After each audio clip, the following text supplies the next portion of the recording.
So the company behind Facebook and Instagram has agreed to what's being called one of the largest consumer protection settlements in U.S. history. This is huge. The landmark agreement could change how millions of teens use social media if it receives final court approval, which people believe is going to happen. 12 News journalist Tori King, she's live in Phoenix with what all the parents need to know, Tori. I mean, to even hear the number, more than $17 billion as part of this settlement. It's pretty unbelievable.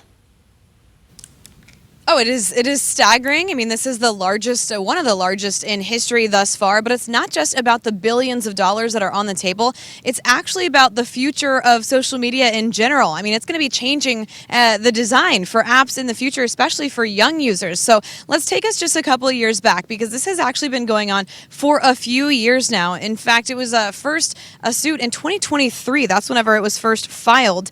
And it does stem from that lawsuit of a bipartisan coalition of attorneys general accused Meta of intentionally getting children and teens hooked on its platforms. That's what they said.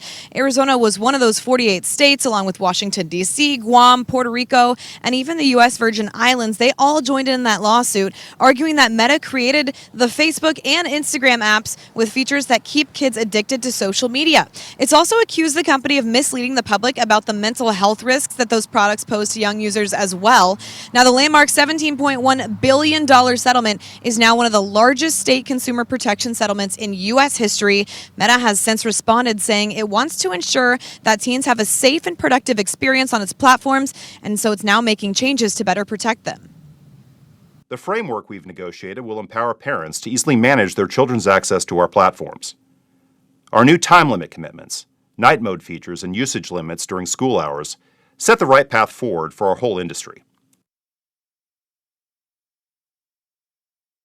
Some new safety features. So if the settlement does receive final court approval, Meta will be required to implement these new safety features on Facebook and Instagram, including daily screen time limits for kids, overnight restrictions going from midnight till 6 a.m., stronger age verification, as well as more parental controls, and additional safeguards against bullying, things like eating disorder content and content related to suicide or self-harm. The settlement still requires final court approval before those changes do take effect. The company also says it hopes that these protections become the industry standard. It's now calling on TikTok and YouTube to adopt similar safeguards for teens.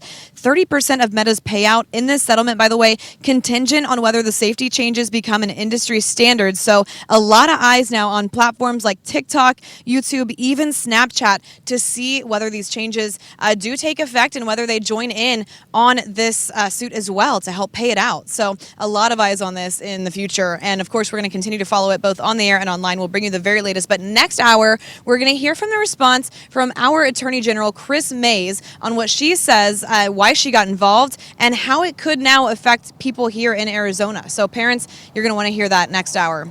Reporting live in downtown Phoenix, I'm Tori King with 12 News Today in AZ.